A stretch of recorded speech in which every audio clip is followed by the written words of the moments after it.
nuts. I'm gonna turn the air on, which is cool. Chris is pretty cool about having air on. He just doesn't want it on past 9, my roommate, or it'll go up his nose. When he sleeps or whatever. He goes to bed early. Apparently, like where the air hits, it goes like directly up his nose.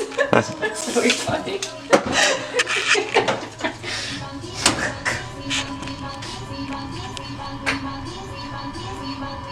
Try to like diffuse as many natural. So what you're witnessing right now is the disassociation project into the mindset of cotton candy.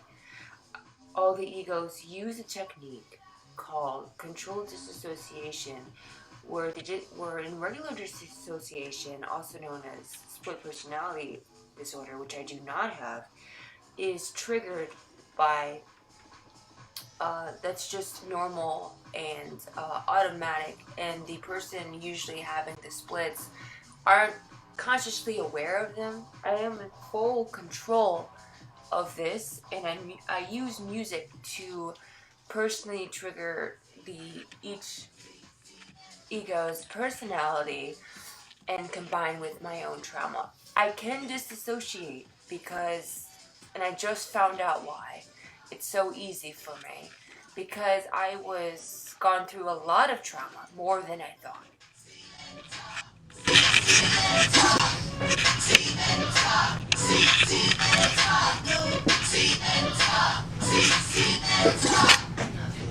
What's next?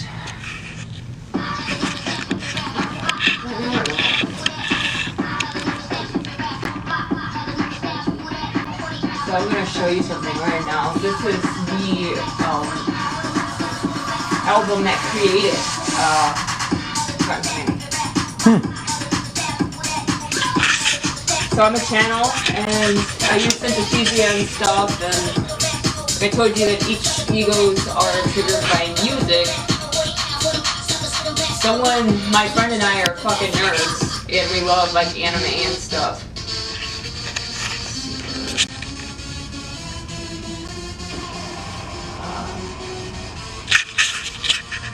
And she sent me this album, and I was in my parents' basement before I moved downtown to Toledo in a studio.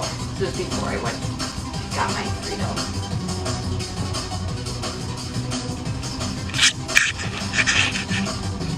And it was just like the first album, super electronic, super joy. People don't know it's a video game and a jumping game and a platform on the PS3.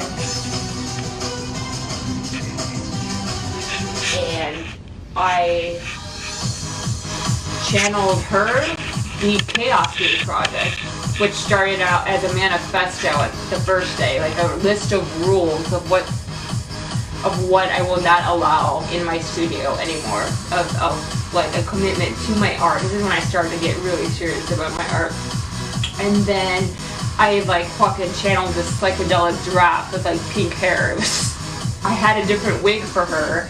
Someone did, my friend gave me this cheap ass pink wig, this bob that I have pictures of from like Kmart, because she used to work at Kmart. It was like after Halloween, so they had like super cheap wigs. She's like, do you want a wig? So I used to make hair accessories for on a company called Roots of Fire, and sell them on Etsy, like really intricate shit and crazy Lolita bows and stuff. And I put on that wig, and I just fucking started channeling this psychedelic draft. It was so intense. It was like, hey, Jab Turkey, and all this shit. It was talking about, the chaos is cotton candy, and all this shit. So that's like why in her story, like, the chaos gate's inside her, because I originally like downloaded a download of information.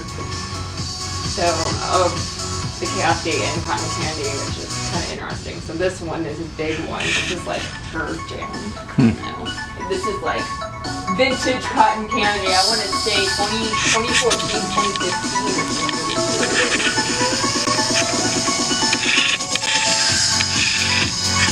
Her channel was very organic.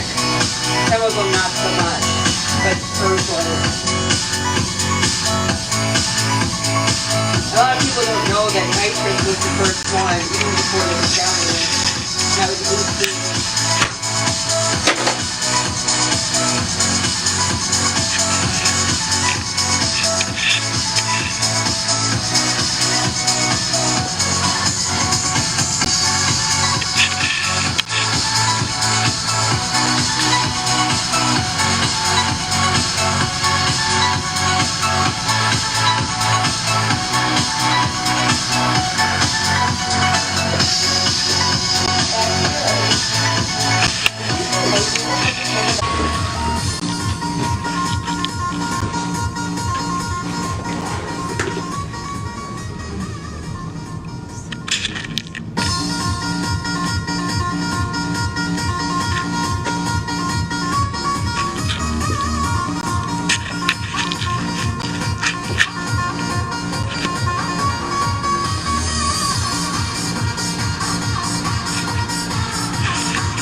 When cotton candy may be the brightest crew of the egos aesthetically, she surely has the darkest past out of all of us. And that's one thing that you'd never know about her unless you read her bio. In order for her to get carefree, she literally had to be tortured and just used and violated to the point of numbness.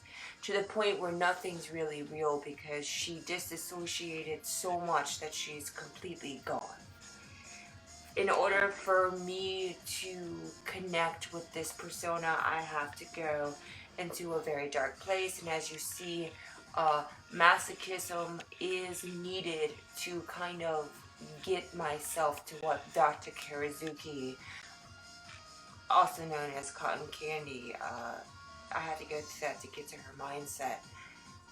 Just because an ego is dressed a certain way in character doesn't mean that I am in character, especially when I'm very stressed out. In my normal life, it literally takes hours and a calmness to get to this level.